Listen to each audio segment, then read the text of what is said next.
दोस्तों, आज हम बात करने वाले एक ऐसे अपराधी के बारे में जिसने हैवानियत की सारी हदें पार कर दी और लोगों को मजबूर कर दिया यह सोचने के लिए कि अगर इंसान दरिंदगी करने पर उतर आए तो वह कितना आगे बढ़ सकता है। जी हाँ, आज हम बात करने वाले उत्तर प्रदेश के अमरोहा जिले में स्थित बामनखेड़ी गांव की उन 7 हत्याओं के बारे में जिनको अंजाम देने वाला कोई और नहीं, उसी परिवार की एक बेटी थी। उसका नाम था शबनम। और आज हम अपने इस वीडियो में हर उस तथ्य को रखेंगे जो आज तक इंटरनेट पर कहीं भी नहीं मिला होगा और आपको बताएंगे कि ऐसी क्या मजबूरी थी शबनम की जिसने अपने लालन पालन करने वाले माता पिता को ही मौत के घाट उतार दिया। अपने बयानों में उसने ऐसी क्या गलती की कि वह पुलिस अधिकारियों द्वारा शक की नजरों में देखी जाने लगी।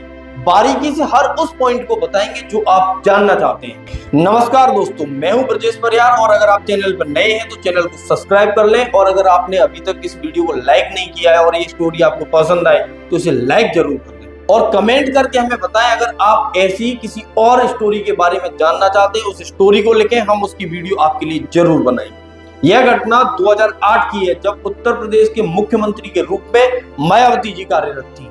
शबनम अली का जन्म शौकत अली के घर में हुआ और शौकत अली एक सरकारी मास्टर थे तो उनकी आर्थिक स्थिति ठीक ठाक थी। उन्होंने अपनी बेटी शबनम को अच्छी शिक्षा दिलाई।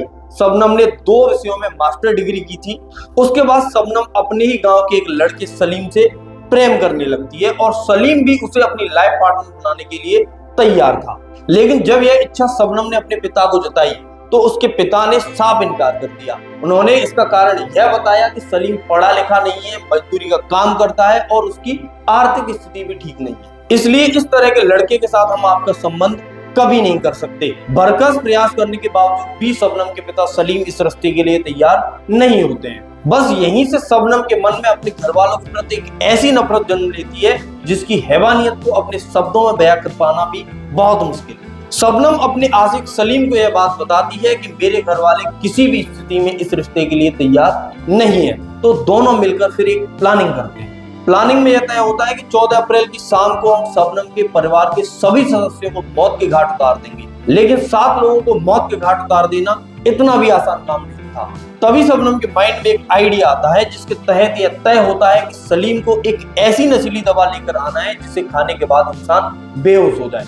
प्यार में अंधा सलीम ऐसा जघन्य अपराध करने के लिए तैयार हो जाता है और शबनम को वह एक नशीली दवा लाकर दे देता है। प्लानिंग के मुताबिक तय की हुई तारीख 14 अप्रैल आ जाती है और मास्टर साहब के घर में अक्सर शाम की चाय शबनम बनाया करती थी और इसलिए शबनम का काम और आसान हो जाता है। 14 अप्रैल की शाम जब शबनम चाय बनाती है तो उसमें इस नशीली दवा को मिला देती है जो सलीम ने उसे लाकर दी थी और बारी बारी से सबको चाय दे आती है, लेकिन उसकी भाभी चाय पीने से मना कर देती है।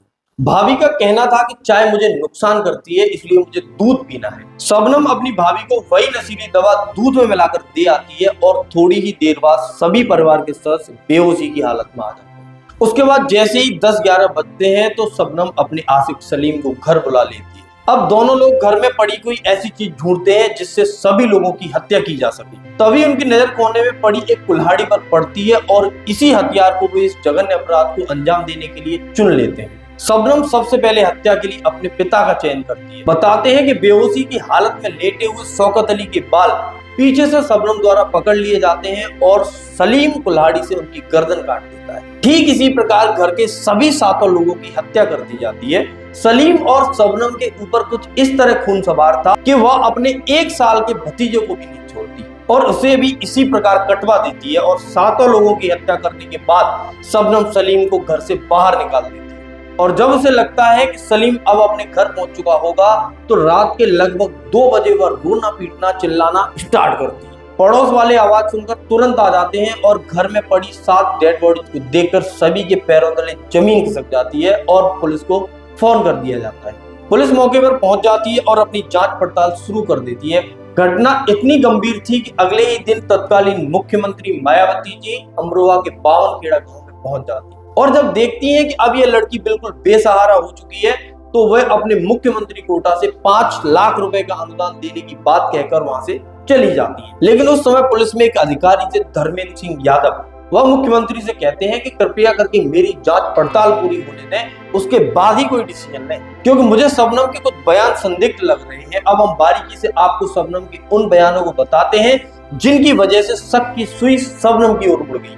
जब पुलिस अधिकारियों ने शबनम से पूछा कि ये घटना कैसे हुई तो उसने बताया कि दीवार के सहारे चढ़कर कुछ बदमाश घर में घुस आए और जिन जिन लोगों ने उनका विरोध किया उन्हें मौत के घाट उतार दिया। और अपने बारे में उसने बताया कि मैं छत पर सो रही थी और जब बारिश हुई तो मैं नीचे उतर कर आई और नीचे उतर कर आने के बाद मैंने देखा कि मेरे सभी घर वालों की हत्या हो चुकी है। लेकिन पड़ोसियों ने बताया कि आज रात में कोई बारिश नहीं हुई। और दूसरा शक यहाँ से पैदा हुआ कि उसने कहा कि बदमाश लोग जिस रास्ते से आए वैसे ही वापस चले गए जबकि जीने का गेट अंदर से बंद था। तीसरा शक उसके ऊपर इसलिए गया क्योंकि पोस्टमार्टम रिपोर्ट में यह आया कि मरने वाले लोगों को नशीली दवा खिलाई गई और नशीली दवा कभी बदमाश नहीं खिला सकते या किसी घर वाले का नहीं। और घर में सिर्फ एक ही सदस्य है जो जिंदा बचा है।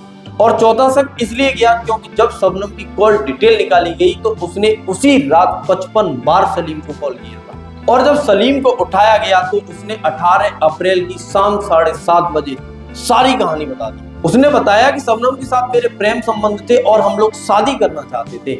मेरे घर वाले गरीब थे और शबनम के घर वाले अमीर थे, इसलिए शबनम के घर वाले हमारी शादी के लिए तैयार नहीं थे। और शबनम 6 महीने की प्रेग्नेंट भी थी। शबनम को 3 महीने बाद जेल में ही एक बेटा हुआ जो 7 वर्ष तक जेल में शबनम के साथ ही रहा। इसलिए हमारे पास कोई और रास्ता नहीं था, इसलिए हमें शबनम के घर वालों को मारना पड़ा।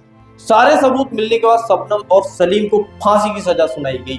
डिस्ट्रिक्ट कोर्ट के बाद हाई कोर्ट ने भी इस फैसले को कायम रखा और उसके बाद उन्होंने सुप्रीम कोर्ट में याचिका दायर की, लेकिन सुप्रीम कोर्ट ने भी फांसी के इस फैसले को कायम रखा। उसके बाद राष्ट्रपति जी के लिए दया याचिका भेजी गई और इस दया याचिका में निवेदन किया गया कि मेरे मरने के बाद मेरे बच्चे की देखरेख करने वाला कोई नहीं है, इसलिए मेरी फांसी की सजा को उम्र कैद में बदल दिया जाए। लेकिन राष्ट्रपति जी ने अपने परिवार की खातिर अपनी फांसी की सजा को माफ करवाने वाली याचिका को यह बोलकर खारिज कर दिया कि तुमने अपने ही परिवार के 7 लोगों को मौत के घाट उतारा है, इसलिए 7 खून माफ नहीं किए जाएंगे। यह घटना 14-15 अप्रैल 2008 की है, लेकिन शबनम अभी भी जेल में है। उसे फांसी नहीं हुई है। अगर उसे फांसी होती है तो आजाद भारत में यह पहला केस होगा जिसमें किसी महिला को फांसी के तख्ते पर लटकाया जाएगा, क्योंकि आजाद भारत में कभी किसी महिला को फांसी के तख्ते पर नहीं चढ़ाया गया। तो ये थी सलीम और शबनम की दरिंदगी की कहानी। अगर आपको ये कहानी पसंद आई हो तो हमारी इस वीडियो को लाइक करें और ज्यादा से ज्यादा शेयर करें ताकि इस प्रकार की हैवानियत के बारे में सबको पता चल सके और सब सचेत रहें। और दोस्तों, आप कमेंट करके बताएं कि क्या प्यार का इतना पागलपन सही है जो एक प्यार को पाने के लिए अपने माँ बाप के प्यार को छोड़ दे। नमस्कार दोस्तों, मिलते हैं नेक्स्ट वीडियो में नई कहानी और नई उम्मीदों के साथ। तब तक के लिए धन्यवाद।